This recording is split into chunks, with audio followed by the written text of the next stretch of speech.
sal ons hulp vandaan kom. Ons hulp is in die naam van die Here wat die hemel en die aarde geskape het. Genade en vrede vir julle van hom wat is en wat was en wat kom, en van die 7 geeste wat voor sy troon is, en van ons Here Jesus Christus, die getroue getuie, die eerstgeborene uit die dode, en die owerste oor die konings van die aarde. Amen. Kom ons sing saam, Psalm 115, vers 1, 6 en vers 7.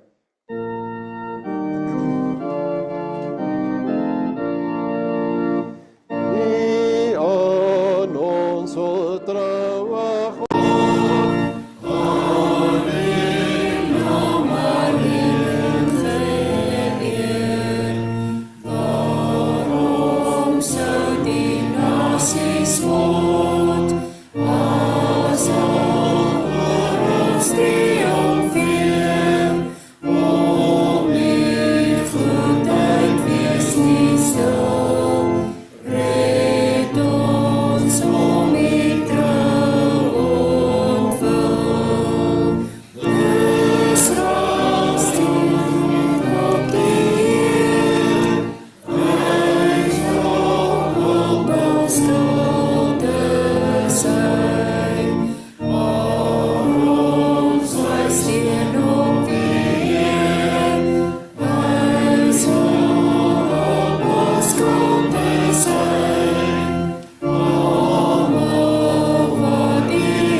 Ons glo in een God, die almagtige Vader, die skepper van hemel en aarde, van alle sigbare en onsigbare dinge, en in een Here Jesus Christus, die enige gebore Seun van God, voor al die eeue uit die Vader gebore.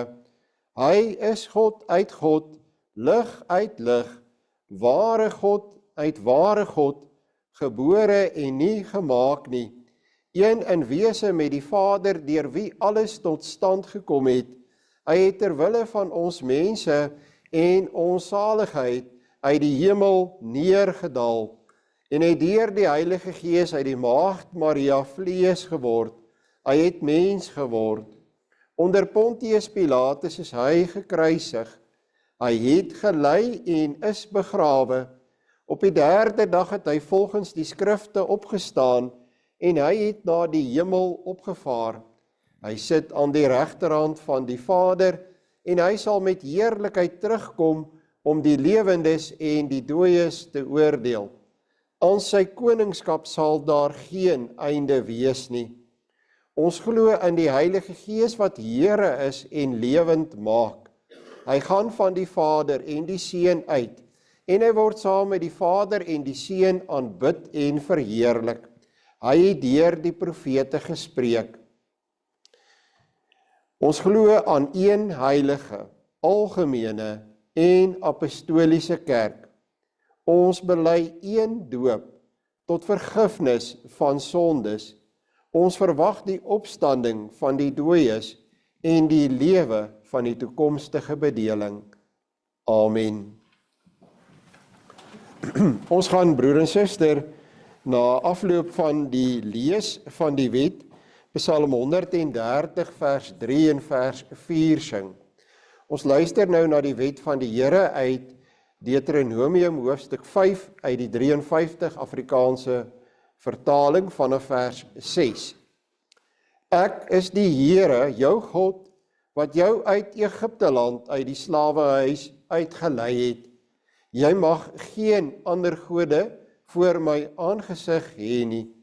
Jy mag vir jou geen gesnede beeld of enige gelykenis maak van wat bo in die hemel is, of van wat onder op die aarde is, of van wat in die waters onder die aarde is nie. Jy mag jou voor hulle nie neerbuig en hulle nie dien nie, want ek, die Here jou God, is 'n jaloerse God, wat die misdaad van die vaders besoek aan die kinders, aan die 3de en aan die 4de geslag van die wat my haat. En ek bewys barmhartigheid aan duisende van die wat my lief het en my gebooie onderhou. Jy mag die naam van die Here jou God nie ydelik gebruik nie, want die Here sal die een wat sy naam ydelik gebruik nie ongestraf laat bly nie. Onderhou die Sabbatdag dat jy dit heilig, soos die Here jou God jou beveel het. 6 dae moet jy arbei en al jou werk doen, maar die 7de dag is die Sabbat van die Here jou God. Dan mag jy geen werk doen nie.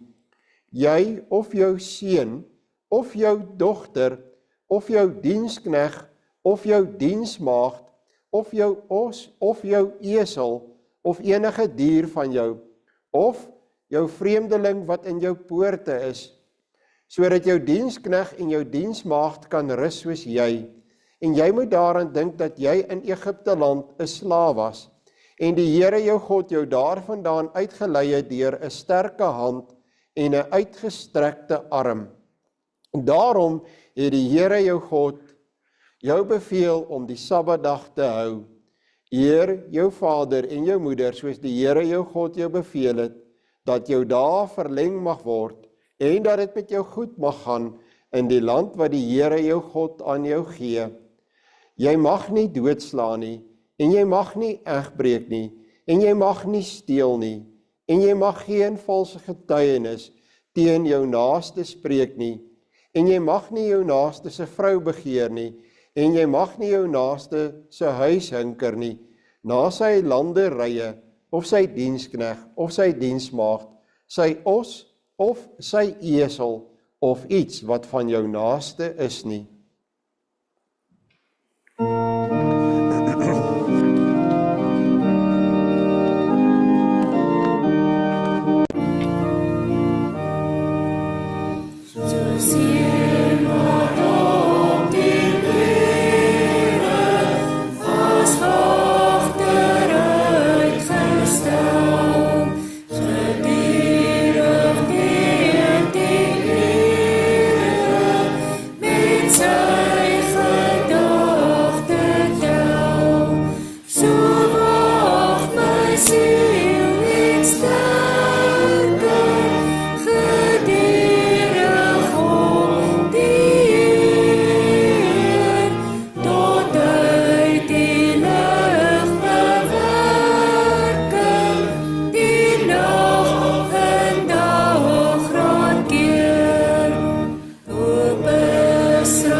Groot en almagtige God, ons hemelse Vader, ons aanbid U vandag as die maker van die hemel en die aarde. U is altyd getrou, U liefde raak nooit op nie, en U genade is groter as al ons foute. U alleen is God, daar is niemand soos U nie. Here, ons eer U as ons enigste verlosser, die een wat U lewe vir ons gegee het in U Seun. Here, ons aanbid U as ons trooster en ons leidsman. Aan U alleen kom al die lof en die eer toe. Dankie dat ons vandag saam kan wees om na U te luister. Ons kom staan eerlik voor U. Ons bely dat ons dag na dag struikel en sonde doen. Ons dink tog te gou aan onsself. Ons raak maklik kwaad en ons vergeet so gou hoe groot U liefde vir ons is. Vergewe ons waar ons U en ons medemense teleurgestel het of seer gemaak het. Dankie dat ons mag weet, U genade is elke oggend nuut. Ons wil ook vandag vir mekaar bid. U ken elkeen van ons se lewe en die dinge wat ons deurmaak. U sien elkeen van ons wat bekommerd is. U weet van siekte. U weet van hartseer en gemis. Here, maak ons oë oop, sodat ons mekaar se swaar kry en uitdagings regtig kan raak sien. Moenie dat ons net verby mekaar leef nie. Laat ons harte so diep geraak word, dat ons nie net vir mekaar sal jammer voel nie, maar dat ons bereid sal wees om op te staan en aan mekaar uit te reik en mekaar prakties te help en te ondersteun. Ons Vader, ons weet dat ons op ons eie nie sommer net U gedagtes kan verstaan nie. Ons koppe is dikwels vol van ons eie planne en ons eie lewe en ons harte is maar traag. En daarom vra ons vandag vir U, dat U deur U Heilige Gees ons sal help om U woord te hoor. Ons bid vir die een wat vanoggend hierdie preek moet lewer. Gee hom die regte woorde en die moed om U boodskap eenvoudig en eerlik oor te dra. Help hom om nie sy eie idees te preek nie, maar net dit wat U wil hê van U af moet kom. Help ons almal om waarlik te luister. Maak ons harte oop soos goeie grond, sodat ons die saad van U woord kan ontvang. Help ons vandag om weer ons Here Jesus te sien vir wie hy regtig is, die enigste een wat ons kan red. Wys vir ons waar ons nog op die verkeerde dinge probeer steun, soos ons eie geld, ons gedrag, ons gevoel, of dit wat ander mense van ons dink. Help ons om op te hou om in eie krag te probeer voortlewe. U is die koning van ons harte en die Here van ons lewens. Ons verheerlik net vir U, want aan U behoort die heerlikheid en die krag. En ons vra dit alles in die naam van ons Here Jesus. Amen. Dalk net die mikrofoon so 'n bietjie harder sit. Geliefde broer en suster, ons gaan saam lees uit die woord van die Here. Vir hierdie eerste preek lees ons dan saam Jesaja 43 vers 1 tot 13. Maar nou so sê die Here jou skepper, Jakob, die een wat jou gevorm het, Israel, moenie bang wees nie, want ek het jou losgekoop. Ek het jou op jou naam geroep, aan my behoort jy. As jy deur water moet gaan, is ek by jou, of deur riviere, hulle sal jou nie oorspoel nie. As jy deur vuur moet gaan, sal jy nie geskroei word nie, en die vlam sal jou nie brand nie. Want ek is die Here jou God, die Heilige van Israel, jou verlosser. Ek gee Egipte as jou losprys, Kus en Seba gee ek in jou plek, omdat jy kosbaar is in my oë, geëer is, omdat ek die een is wat jou lief het, gee ek mense in jou plek, volke in ruil vir jou lewe.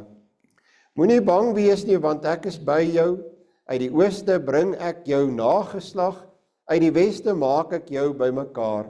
Ek sê vir die noorde gee en vir die suide, moenie gevange hou nie. Bring my seuns van ver en my dogters van die einde van die aarde af. Elkeen wat na my naam genoem is, tot my eer het ek hom geskep, hom gevorm, ja hom gemaak. Laat 'n volk wat blind is en tog oë het, wat doof is en tog ore het, na vore tree. Al die nasies is bymekaar gebring, die volke het bymekaar gekom. Wie onder hulle kan die saak stel vir ons die dinge van vroeër verklaar? Hulle moet hulle getuies bring sodat hulle gelyk gegee kan word. Die getuies moet luister sodat hulle kan sê, dit is waar, julle is my getuies, is die uitspraak van die Here, my diensknegt wat ek uitgekies het, sodat julle my kan ken, in my kan glo en kan sien dat dit ek is. Voor my is daar nie 'n God gevorm nie, en na my sal daar nie een wees nie. Ek is die Here, en daar is geen verlosser buiten my nie. Ek is die een wat bekend gemaak het. Ek het verlos en dit aangekondig. Ek nie 'n vreemde onder julle nie, en julle is my getuies, is die uitspraak van die Here, dat ek God is. Ook voortaan is ek die een, uit my hand kan niemand red nie. Ek sal optree, en wie kan dit ongedaan maak? En dan lees ons ook uit Handelinge 4 vers 1 tot 22, terwyl hulle nog besig was om die volk toe te spreek, het die priesters en die bevelvoerder van die tempelwag en die Sadduseërs op hulle afgekom. Ewig ontsteld omdat hulle die volk onderrig en in Jesus die opstanding uit die dood verkondig. Hulle het hulle toe gevange geneem en onder bewaking geplaas tot die volgende môre, omdat dit reeds aand was. Baie van die mense wat die toespraak gehoor het egter tot geloof gekom, sodat die getal manne tot ongeveer 5000 aangegroei het. Die volgende dag het hulle leiers en familiehoofde en skrifkenners in Jerusalem bymekaar gekom. Ook Annas die hoëpriester en Kajafas en Johannes en Alexander en almal wat tot die hoëpriesterlike familie behoort. Hulle het Petrus en Johannes in die middel laat staan en vir hulle gevra, deur watter krag of deur watter naam het julle dit gedoen? En toe het Petrus vervul met die Heilige Gees vir hulle gesê, leiers van die volk en familiehoofde, as ons vandag verhoor word oor 'n goeie daad aan 'n siek man, waardeur hy gesond geword het, moet julle almal en die hele volk van Israel weet, dat hierdie man gesond voor julle staan, deur die naam van Jesus Christus van Nasaret, wat julle gekruisig het, wat God uit die dood opgewek het. Hy is die klip wat deur julle die bouers geminag is en die hoeksteen geword het. Daar is ook deur niemand anders verlossing nie, en daar is geen ander naam onder die hemel aan mense gegee, waardeur ons verlos kan word nie. Toe hulle Petrus en Johannes se vrymoedigheid sien en besef dat hulle ongeleerde leuke is, was hulle verbaas en het hulle erken as mense wat saam met Jesus was. Maar omdat hulle die man wat gesond gemaak is, by hulle sien staan het, kon hulle niks daarteen sê nie. Hulle het hulle toe beveel om die raadsaal te verlaat en met mekaar beraadslag. Wat gaan ons met hierdie mense doen? Dit is immers vir al die inwoners van Jerusalem duidelik dat 'n onmiskenbare teken deur hulle toedoen plaasgevind het. Ons kan dit nie ontken nie, maar om te verhoed dat dit verder onder die volk versprei, laat ons hulle dreig sodat hulle nie meer met enige mens in hierdie naam praat nie. Hulle het hulle toe teruggeroep en hulle beveel om hoegenaamd nie meer in die naam van Jesus te praat of onderrig te gee nie. Petrus en Johannes het hulle egter geantwoord en gesê, of dit reg is voor God om eerder na julle te luister as na God, moet julle self oordeel, want ons kan nie swyg oor wat ons gesien en gehoor het nie. Nadat hulle Petrus en Johannes nog meer gedreig het, het hulle vrygelaat omdat hulle as gevolg van die volk se houding nie 'n manier kon vind om hulle te straf nie, want almal het God verheerlik oor wat gebeur het. Die man oor wie hulle hierdie teken van genesing gekom het, was immers ouer as 40 jaar. Nou die Heidelbergse Katekismus, Sondag 11, vraag en antwoord 29 is ons teks, en dit is hier die verklaring van die apostoliese geloofsbelijdenis, waar ons sê ek glo in Jesus. Waarom word die Seun van God Jesus, wat verlosser beteken, genoem? So in die vraag is daar klare verklaring. Die vraag sê klaar dat Jesus beteken verlosser. U kan dit daar sien. En dan die antwoord brei net daarop uit, omdat hy, dis nou Jesus, ons van al ons sondes verlos. So nou is die vraag waarom, en dan word daar eintlik net baie eenvoudig gesê, omdat hy ons van al ons sondes verlos, en dan word dit eksklusief gemaak, en by niemand anders enige saligheid te soek of te vind is nie. Let op die soek en op die vind. En dan die fokusverse uit Jesaja 43 vers 11, is dit merkwaardig dat God in die Ou Testament sê, ek is die Here, en daai Here is Jahwe, en daar is geen verlosser buiten my nie. En dan ook Petrus en Johannes se woorde, wat baie duidelik en ondubbelsinnig dieselfde sê, daar is ook deur niemand anders verlossing nie, en daar is geen ander naam onder die hemel aan mense gegee, waardeur ons verlos kan word nie. En dan sou u in Handelinge 4 gesien het, hoeveel keer daar sprake is van in die naam. Nou broer en suster, vandag is dit so, dat 'n naam het nie meer altyd dieselfde betekenis en waarde vir mense nie. As jy byvoorbeeld kyk hoe mense vandag besluit oor die name van hulle kinders, dan hou dit nie altyd meer verband met familiename nie. Maar in die kultuur van destyds en die kultuur van die Bybel, en veral wanneer God 'n naam gee in die Bybel, is dit heeltemal anderste. In die Bybel het 'n naam betekenis, en moet jy kyk na wat daardie naam beteken, in die besonder as dit kom by die naam wat God vir sy eie seun gegee het. U moet onthou dat die engel Gabriël het nie na Josef toe gekom en vir hom gesê, hier is 'n lysie van name waaruit jy kan kies nie. Maar ons weet, kinders, dat die naam wat God ons hemelse Vader voorberei het vanuit die Ou Testament, is uiteindelik die naam wat hy vir sy seun beskik en gee. Die Ou Testamentiese weergawe van die naam van die Here Jesus is natuurlik Joshua of Yeshua, wat ons ken as bekende Ou Testamentiese figure. En wat beteken dit? Dit beteken maar dieselfde as Jesus, dis net verskillende tale. Dit beteken Jahwe verlos. Nou Jahwe is God se verbonds eie naam, Jahwe verlos.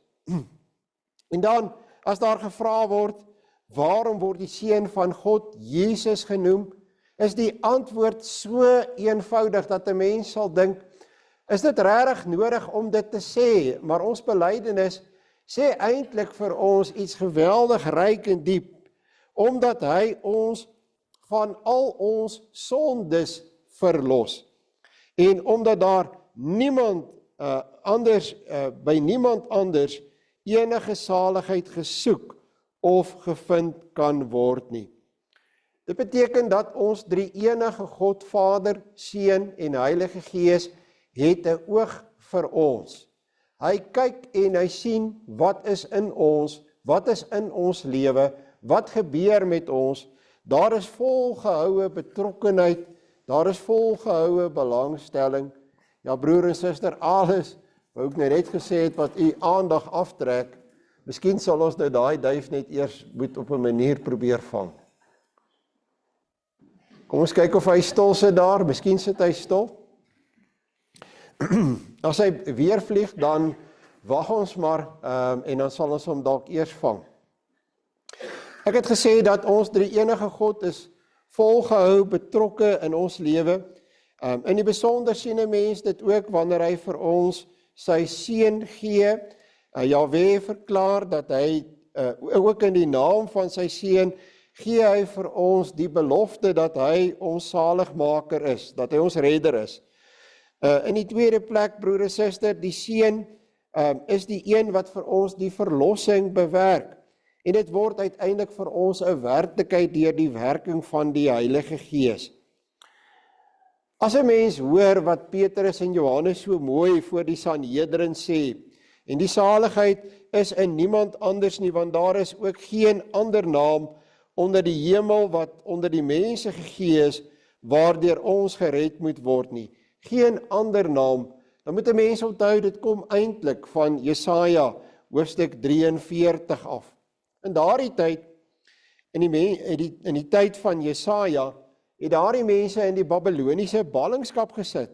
Hulle was vasgevang in kettings en dit as gevolg van hulle eie ontrouheid en hulle sonde. Hulle lewens was nie sleg nie, maar hulle lewens was nie vry nie. Hulle het die heidense nasies rondom hulle gehad. En in die besonder het die heidense nasies natuurlik baie gode gehad. En die idee in daardie tyd was, dat as jy verloor het, dan was die heidene teen wie jy verloor het, sy afgode meer en sterker en magtiger as jou God. Dis hoe mense in die algemeen in daardie tyd gedink het. En nou kom die Here, broer en suster, in daardie tyd.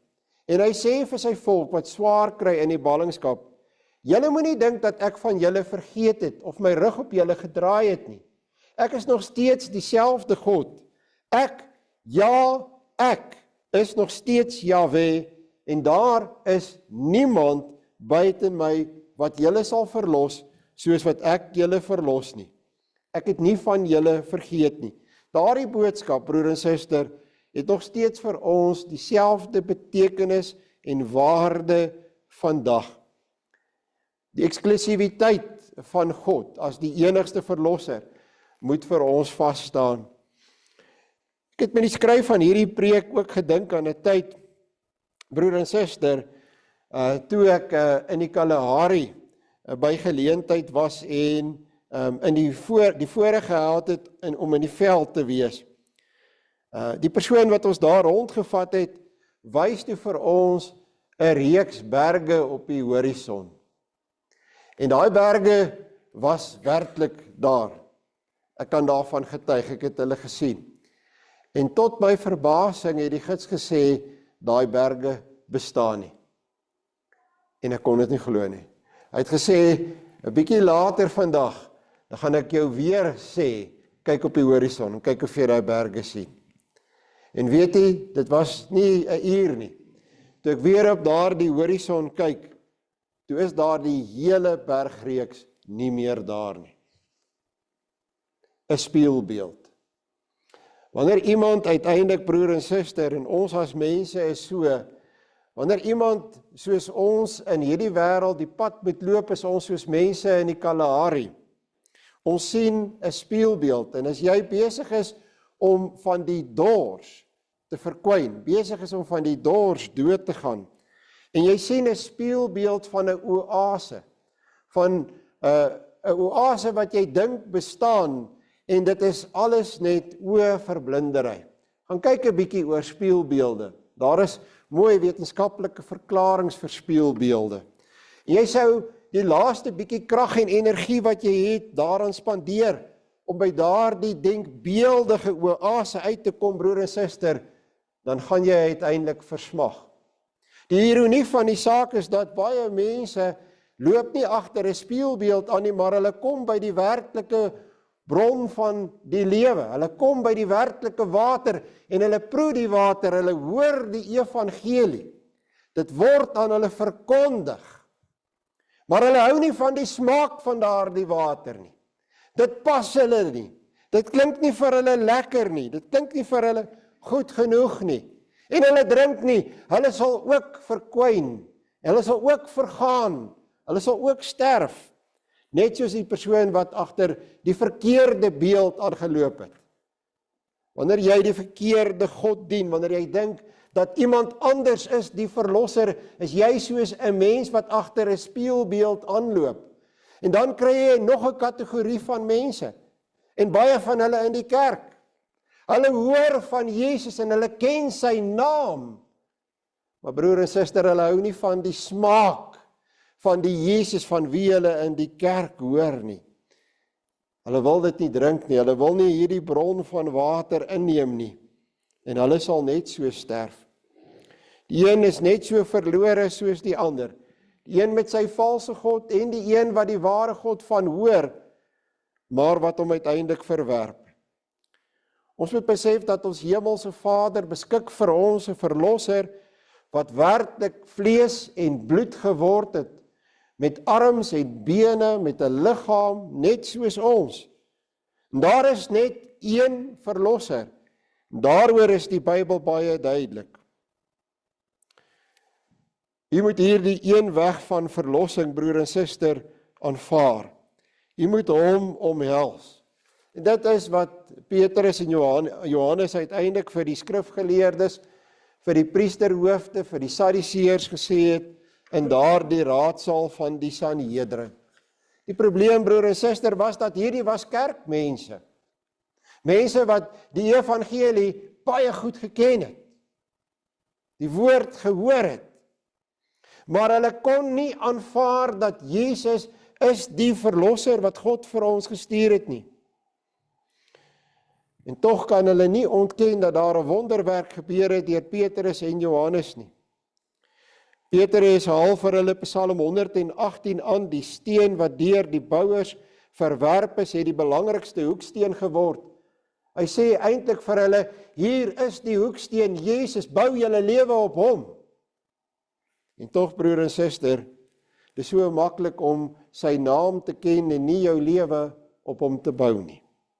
So maklik om te dink dat jy jou lewe op hom bou en tog loop jy maar eintlik jou eie pad, volg jy jou eie kop, is jy besig met jou eie lewe, met jou eie dinge, en is jy nie besig om op hierdie enigste hoeksteen te bou nie. En dan sê hy, en die saligheid is in niemand anders nie, want daar is ook geen ander naam onder die hemel of onder die mense gegee waardeur ons gered moet word nie. Hy sê nogal die saligheid, met klem op daardie lidwoord. Met ander woorde, hy sê, daar is nie meer as een moontlikheid nie, daar is hierdie een moontlikheid. En as jy hom nie aanvaar nie, dan verwerp jy hom. As jy hom nie aanneem nie, dan verwerp jy hom. En daar is niemand anders nie. Petrus gebruik, as hy sê niemand anders nie, 'n baie interessante uitdrukking in die oorspronklike taal wat neerkom op 'n absolute ontkenning. Hy sê daar is geen ander moontlikheid, geen ander naam, geen ander redding nie. Hy gebruik ook 'n bepaalde manier om dit te sê, ons noem dit 'n passiewe vorm van die goddelikheid. Dis 'n passivum divinium. Met ander woorde, die Latyn sê, 'n passiewe vorm, waardeur God vir ons sê, dis 'n onverdiende geskenk wat hy vir ons uit die hemel gegee het. Moenie hierdie een roete wat God vir ons oopgemaak het, moenie hierdie een deur uiteindelik toemaak nie. Dit is 'n noodsaaklikheid, broer en suster, dat ek en jy hierdie plan A van God aanvaar. Daar is nie 'n plan B nie. As ek en jy vir 'n oomblik sou dink, daar is die moontlikheid van 'n plan B. Dink weer aan wat ons reeds gehoor het in ons belydenis. Wat hy alles moes wees, volkome mens, volkome God en absoluut sonder sonde. Nie een van ons is dit nie, of kan dit ooit wees nie. En daarom, broer en suster, ek en jy wat meegesleer word in hierdie wêreld, deur die sonde, deur die ellende van hierdie wêreld, kan nie 'n hand uitsteek na 'n medesondaar om 'n ander sondaar te help of te red nie. Die redding moet van buite kom. Daar moet vir ons 'n tou ingegooi word en daardie tou wat ons moet aanvaar en stewig vasgryp is niemand anders as ons enigste redder en verlosser nie. Ons Vader het dit so beplan van die begin af. Die Seun was gewillig om mens te word en in hierdie wêreld vir ons aan die kruis te gaan hang en te verklaar dat hy volledig vir ons versoening doen. Hy het ons uitgeroep aan die kruis, tetelestai, dit is volbring. En God die Heilige Gees maak seker dat ek en jy die krag het wat God vir ons gee om hom as enigste verlosser te omhels. Wees seker, broer en suster, dat daar vir u geen ander naam is waar volgens u kan sien dat daar vir u verlossing is nie. Moenie op u eie godsdienstigheid staat maak nie. Moenie staat maak op u finansiële sekuriteit of u slimmigheid of u geleerdheid nie. Moenie staat maak op ander mense nie. Moenie die goedkeuring van mense soek en daarin dink dat daar vir iets meer in is nie. Handelinge sê uiteindelik vir ons geen ander naam nie. Ken hierdie naam en wees lief vir hom. Hierdie naam sê Jahwe verlos. Watter naam gaan op jou lippe wees die dag as jy sterwe? Gaan dit help as jy mense naderroep? Gaan dit help as jy die mens wat die naaste aan jou is naderroep? Uiteindelik, broer en suster, is daar net een naam wat op my en jou lippe moet wees, wat werklik balsem vir ons siel is. En dit is die naam Jesus. Geen ander naam nie. Plaas jou volle vertroue alleen in hom. Amen. Kom ons sing saam. Skrifbruiming 7:1 vers 1 en 2.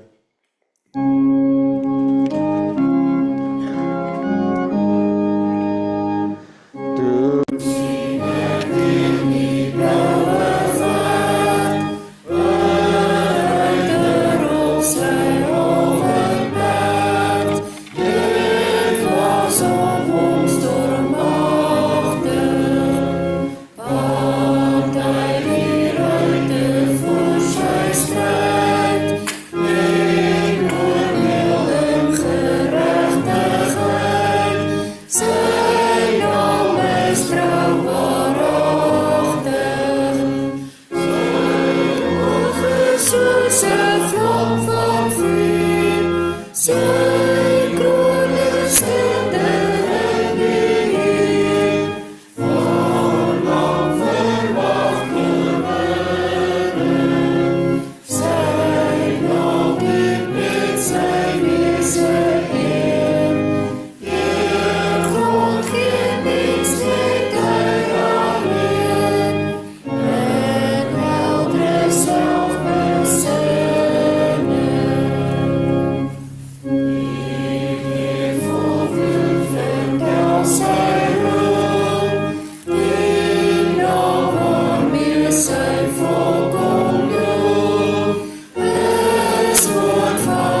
lees uit 1 Konings, hoofstuk 18 vers 17 tot 39, die baie bekende openbaringsgeskiedenis van Elia en die profete van Baal en Astarte, of Ashera.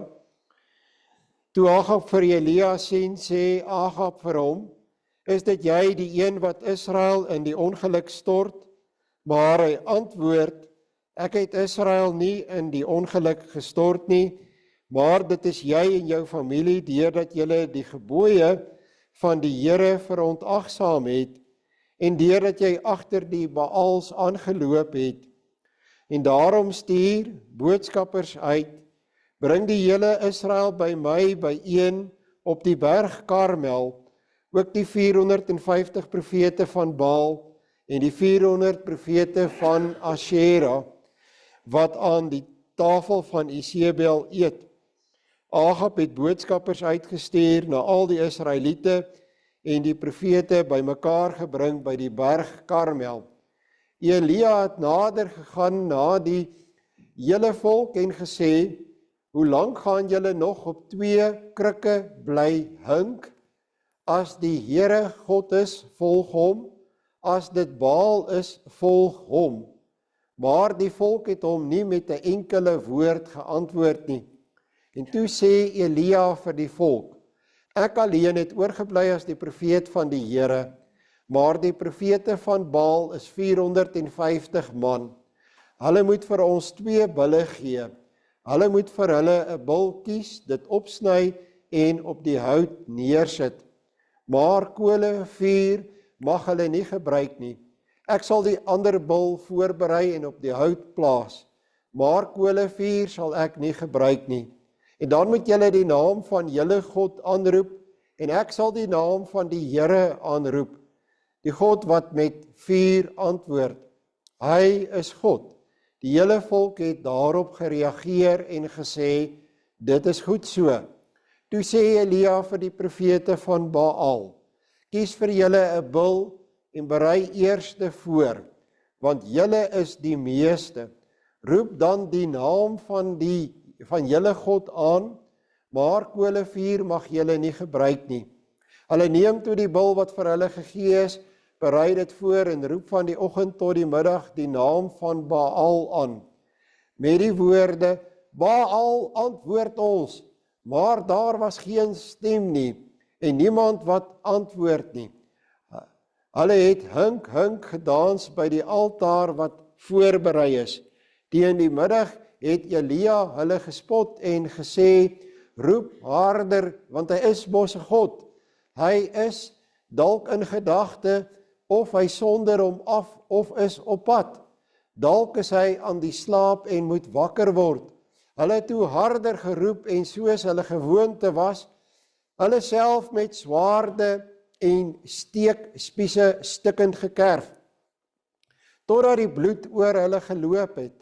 Na die middag het hulle waansinnig te kere gegaan, totdat dit tyd was vir die bring van die graanoffer. Daar was egter geen stem nie, nie een wat antwoord nie, en geen reaksie nie. Toe sê Elia vir die hele volk, kom nader na my toe, en die hele volk het nader gestaan na hom toe. Hy herstel toe die altaar van die Here wat afgebreek was. Elia het 12 klippe geneem in ooreenstemming met die getal van die stamme van die seuns van Jakob, vir wie die Here gesê het, Israel sal jou naam wees. Hy het met die klippe in die naam van die Here 'n altaar gebou en 'n watervoor wat ongeveer 2 sea saad kon hou rondom die altaar gegrawe. Hy het die hout gerangskik, die bul opgesny en op die hout neergesit. Toe sê hy, maak 4 kruike vol water, gooi dit uit oor die brandoffer en die hout. Hy sê toe, doen dit weer. Hulle het dit weer gedoen. En daarna sê hy, doen dit 'n 3de keer. Hulle het dit 'n 3de keer gedoen. Die water het rondom die altaar geloop. Die water het selfs die voor volgemaak. Toe dit tyd was vir die bring van die graanoffer, het Elia, die profeet, na vore getree en gesê, Here, God van Abraham, Isak en Israel, Laat dit vandag bekend word dat U God is in Israel en dat ek U diensknegt is en dat dit op gesag van U woord is dat ek al hierdie dinge gedoen het. Antwoord my, Here, antwoord my, sodat hierdie volk kan weet dat U, Here, die God is en dat dit U is wat hulle harte weer laat terugkeer. Toe slaan die vuur van die Here neer en verteer die brandoffer, die hout, die klippe en die losgrond. Dit het selfs die water wat in die sloot was opgelek. Toe die hele volk dit sien, val hulle neer met hulle gesigte teen die grond en sê, die Here, hy is God, die Here, hy is God. Ons lees ook saam uit Galasiërs 5 vers 1 tot 12. Vryheid is waarvoor Christus ons bevry het. Staan dan vas en laat julle nie weer onder 'n juk van slawerny indwing nie. Kyk, ek Paulus sê nou vir julle, as julle laat besny, sal Christus vir julle waardeloos wees. Ek getuig weer teenoor elkeen wat hom laat besny, dat hy verplig is om die hele wet te onderhou. Julle wat op grond van die wet geregverdig wil word, julle van Christus afgesny, julle het die genade verbeur. Want dit is deur die Gees op grond van die geloof dat ons vryspraak verwag, waarop ons hoop. Want in Christus Jesus is besnedenheid of onbesnedenheid van geen belang nie, maar wel geloof wat deur liefde werksaam is. Julle het goed gehardloop, wie het julle verhinder om aan die waarheid gehoorsaam te bly? Die oortreding kom nie van hom wat julle roep nie. 'n bietjie suurdeeg maak al die deeg suur. Wat julle betref, ek is in die Here daarvan oortuig dat julle nie anders as ek sal dink nie, maar die een wat julle in verwarring bring, sal die straf dra, wie hy ook al mag wees.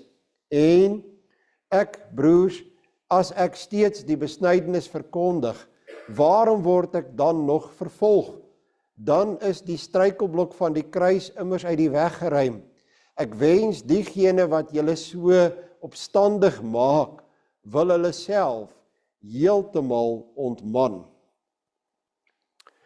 Ons teksbroer en suster, wat dan nou aansluit by vraag en antwoord 29, glo die mense wat hulle saligheid en heil by die heiliges, by hulself of iewers anders soek, ook in die enigste verlosser, Jesus.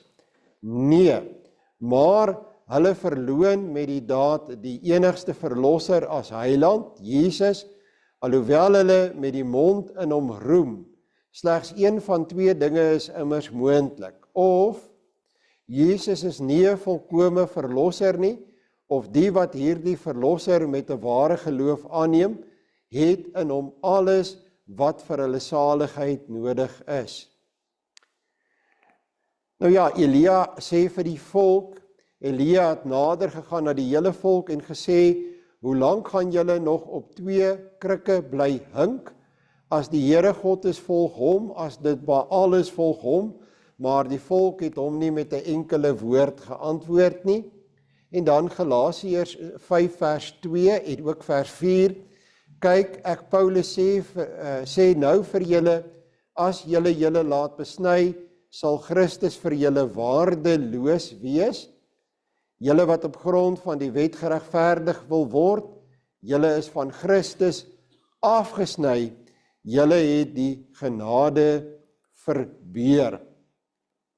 Nou geliefde broer en suster, ons belydenis begin met 'n antwoord nee.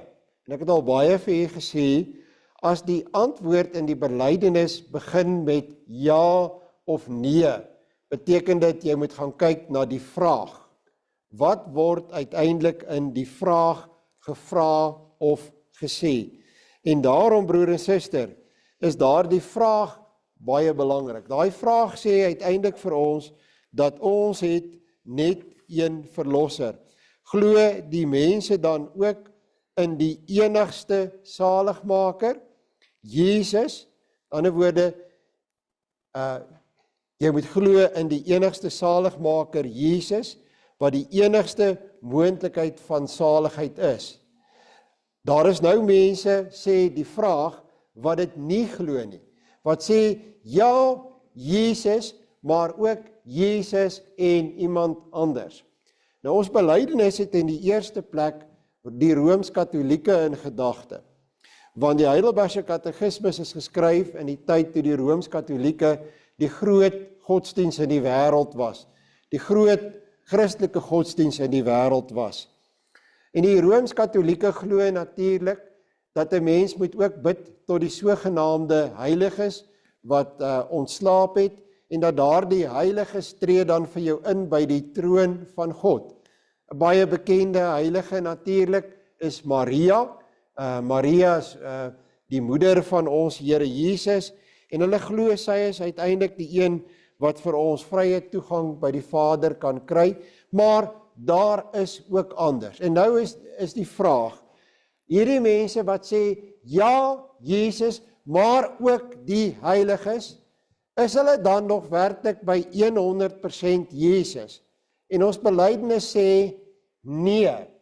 Hulle het eintlik, hoeveel van Jesus? Niks. 0. Geen Jesus meer nie. Die oomblik as jy by Jesus enige iets bysit, dan verander die som na 0 toe. Al sê jy 99% Jesus, 1% heilige, is die antwoord is gelyk aan 0. Nie 99% Jesus plus 1% heilige nie, 0. Dis wat die belydenis sê. En dit is hoe die som werk. Dis hoe hierdie formule werk. Hierdie formule bly. Is 'n absolute formule. Met ander woorde, dit geld vir ander aspekte van die lewe ook. 99% Jesus plus die feit dat ek lidmaat van hierdie gemeente is gelyk aan redding, dink baie mense. Nee, 0, niks, absoluut 0. Dus geliefde broer en suster, hierdie is 'n ingrypende deel van ons belydenis. En dit handel beslis nie net oor die Rooms-Katholieke nie. Nou, Elia bevind hom in 'n situasie waar dit presies met die volk so gaan. Die volk het in 1 Konings hoofstuk 18, hy sê, die volk hink op krikke. Die volk het vir hulle self gesê, ja, ons sal Jahwe dien, Jahwe is ons Vader se God, dis die God van die verbond. Ons is nie van plan om nie vir Jahwe te dien nie, maar ons het intussen tyd vir Baal en Asherah leer ken, die God van die Kanaaniete, en hy is immers die God van weerlig en van reën en sy van vrugbaarheid. So al wat ons nou gaan doen is, ons gaan Jahwe dien, verseker ons gaan dit nog doen, en aan die ander kant wat ons net hierby gaan bysit, ons gaan net Baal en Asherah bysit. Nog steeds 99%, en dit was nie 99% Jahwe en 1% Baal en Asherah nie, dit was baie meer 50-50. En dan kom uiteindelik Elia by 'n punt, en hy gaan na koning Agab toe, en hy sê, na 3,5 jaar van droogte, wat die Here vir hulle gewys het, julle mors julle tyd met hierdie Baal en Asherah. Ek beheer dit. Na 3,5 jaar staan Elia voor Agab en hy sê, maak die 450 profete van Baal en die 400 profete van Asherah bymekaar, kom by Karmel bymekaar, ons sal daar, bring die volk, ons sal daar sien wie werklik die lewende, enigste lewende God is. En u het saam met my gelees wat daar gebeur het. Uiteindelik, broer en suster, was dit net die Here wat met vuur geantwoord het. Elia het baie duidelik vir hulle gesê, hoe lank hink julle op 2 gedagtes? As die Here God is, volg hom na, maar as Baal dit is, volg hom na. Ons mense is so, broer en suster. Ons wil net seker maak, ons het al die punte by mekaar. Jy weet, dit was ook so in die tyd van die apostel Paulus. Daar het mense vir hulle self letterlike afgod vir alles gehad. Hulle het daar op die Areopagus vir hulle selfs 'n altaar gebou vir die onbekende God. As jy nou by al die gode 'n offer gebring het, dan maak jy net seker jy mis dalk nie een wat vir jou kwaad kan wees nie, deur daar 'n offer te gaan bring. En dan het jy almal gelukkig, en dit moet met jou goed gaan. So redeneer ons mense. Ek wil bietjie vir jou vra volgende keer, as jy nou weer geleentheid het, en daar is 2 bootjies langs mekaar, as jy hierdie sukkel om hierdie ding te verstaan, gaan staan op al 2 bootjies. Gaan staan met die een voet in die een bootjie en die ander voet in die ander bootjie. En dan kry jy mense om die 2 bootjies uit mekaar te laat drywe. Ek kan vir jou met 'n redelike mate van sekerheid sê, ek weet wat gaan gebeur. Jy gaan in die water val. Hoe lank wil julle op 2 krikke probeer hink? Hoe lank wil julle probeer om op 2 gedagtes te bly? Soos 'n voeltjie wat vlieg van een takkie na 'n ander takkie en eintlik nie kan besluit wat om te doen nie. Is dit nou die Here of is dit nou een van die vele afgode in my lewe? As jy toegewyd lewe aan die Here, broer en suster, dan is die Here en sy diens vir jou alles en daar is niemand anders nie. Jy sien, dit is wat Sondag 11 vraag en antwoord 30 doen. Dit is eintlik ons, en vergewe my dat ek nou so werk, dit is eintlik ons Karmel.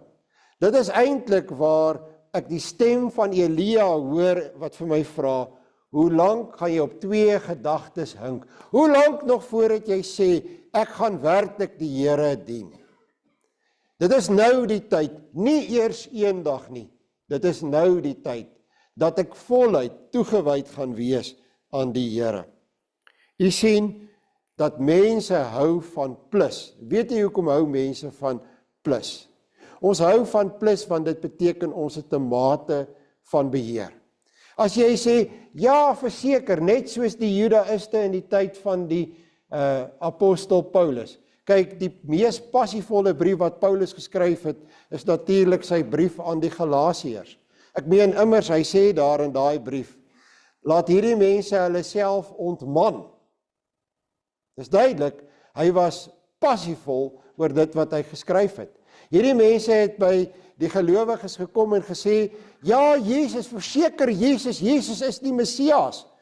99% Jesus, maar 1% moet julle nog die Sabbat onderhou en julle moet besny. Julle moet daarop nog so 1% self doen. 99% Jesus, maar 1% doen julle die volgende. En dan kom Paulus en hy sê vir hulle, julle het die som verkeerd. Hierdie mense het julle afgesny van Jesus af. En dit is ingrypend. Nou broer en suster, u kan daar sit en u kan vir uself sê, wel, ek doen dit nie, ek maak nie hierdie fout nie, die Here is vir my belangrik, dit is immers 'n lang naweek, en ek is in die kerk. Maar broer en suster, ek en jy moet maar mooi gaan sit en dink. As ons mooi ons lewens ondersoek, dan kom ons agter dat ons maak maar baie staat op onsself. Ons dink maar soms hoe dat ons tog 'n verskil maak, hoe dat ons anders is en beter is as die meeste ander. Is dit werklik met jou so dat Jesus vir jou die een en die enigste is? Dat jy nie eens vir 'n oomblik dink dat jy ietsie bydra tot jou saligheid nie? Ek hoop werklik so. Jy weet, dit is die dwaasheid van die mens om te dink dat ons in beheer is van ons lewe. Dis ons sondige dwaasheid. Dit was immers ons Here wat alles vir ons gedoen het, alles vir ons volbring het. Ek stel my dit self so voor, en vergewe my hierdie absoluut absurde en onrealistiese beeld. Jy weet, jy moet 'n hartoperasie kry, wat seker een van die heel ernstigste operasies is wat daar is. Maar ek sou sê, as ek so 'n hartoperasie moet kry, wys jy nou hoe oud ek is, dan sal ek nog steeds dink aan Chris Barnard om die operasie te doen. Vra maar vir jou pa wie Chris Barnard was. Kom ons sê, dit is nou presies dit waarvoor Chris Barnard bekend was, hartoorplantings. Ek moet hierdie operasie kry en die beste chirurg ter wêreld, iemand in die klas van die man wat ons nou net van gepraat het, stap daar die saal binne en hy kom doen 'n perfekte operasie op my hart. 'n 100% suksesvolle operasie. Ek word wakker in daardie kamer wat jy moet nou eers die herstelkamer, jy word daar wakker en jy haal jou knipmes uit jou sak uit, wat gewoonlik nie baie goed gewas is nie. En jy maak weer die steke los, want jy wil net 1 of 2 van jou eie steke bysit, wat beter is as wat hierdie hartchirurg vir jou ingesit het. Dit is tog loutere dwaasheid en absurd, is dit nie? Nou wat is die probleem van die mens, as God deur sy seun, ons Here Jesus Christus, die perfekte operasie gedoen het, aan ons 'n nuwe hart gegee het, deur die werking van sy Heilige Gees, maar ons is steeds nie tevrede nie. Ons dink nog steeds, ons kan tot 'n mate 'n klein verskilletjie maak, ons kan 'n bydra maak, ons het nog ietsie waarop ons wil steun, om daarom seker te maak, dat ons in die hemel sal kom. Broer en suster, wat 'n dwaasheid, hoe onnodig om so iets te doen. Alles is in Jesus Christus. Sy naam sê dit immers vir ons. Moenie die volmaakte werk van God gaan probeer oordoen nie. Omhels en aanvaar jou enigste volmaakte verlosser. Amen. Kom ons dank saam. Ons almagtige God en hemelse Vader, baie dankie vir die volmaakte werk wat U aan een en elkeen van ons gedoen het. Dankie dat U ons enigste verlosser vir ons beskik het, en dat ons sy naam kan ken en kan lief hê. Openbaar deur die Heilige Gees vir ons, waar ons nog iets het waarop ons self probeer vertrou. Gee dat ons vertroue alleen in Hom sal stel. As U vir ons gewys het wat dit is, neem dit ook van ons af weg. Gee dat ons toegewyd aan U sal lewe en U sal dien in hierdie gemeente. Ons bid dat U woord ons so sal vul, dat ons dit ook met ander sal deel. Ons vra dit van U in U Seun se naam. Amen. Dit is nou geleentheid vir die diens van barmhartigheid.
Afsluit, broer en suster, met Psalm 146, vers 1 en vers 2.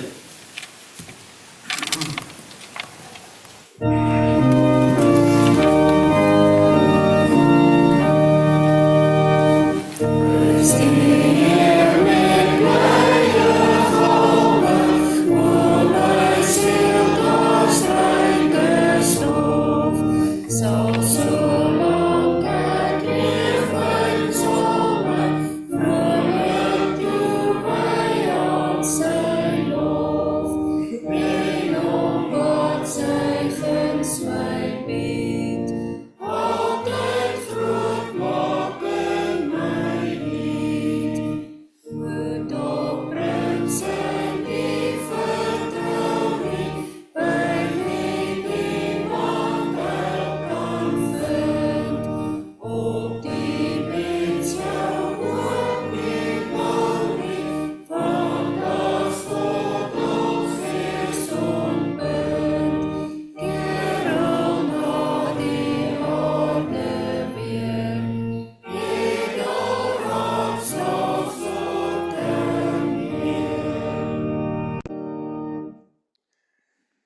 Here sal julle seën en julle beskerm. Die Here sal tot julle redding verskyn en julle genadig wees. Die Here sal julle gebede verhoor en aan julle vrede gee. Amen.